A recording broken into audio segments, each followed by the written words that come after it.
भाजपची जी उमेदवारी आपण पाहिली तर आपल्याला ते दिसेल। कारण इतर पक्षातले आपण उमेदवार बघितले, नगराध्यक्ष पदाचं एवढा मोठा ते पद आहे, महत्वाचं पद आहे।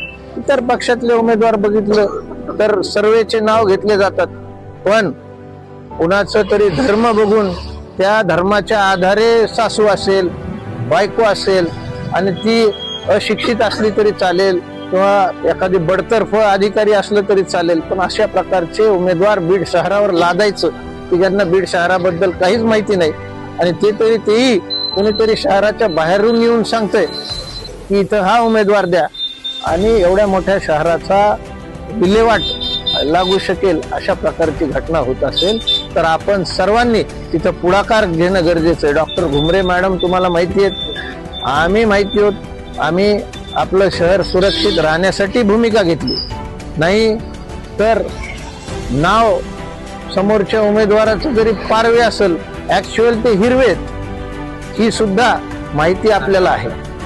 त्यामुळं अशा प्रकारे धर्माच्या नावावर जर राजकारण या नगरपालिकेत होत असेल तर मागच्या वेळेस सुद्धा आपल्याला आठवत असेल की MIM हा एक दहशतवादी असल्यासारखा जो पक्ष आहे त्याचा उमेदवार एकदम रेसमध्ये शेवटच्या टप्प्यात आला आणि अशा प्रकारे होऊ नये। आपण सुद्धा लग्न सराई त्या दिवशी सुद्धा आहे, सगळ्यांनी मतदान करूनच मग इतर कामं सकाळचे मतदान करून करावं दिवसभराचे कामं, ही सुद्धा विनंती मी आपल्याला करतो। आपण सुद्धा इतरांना या गोष्टी सांगा।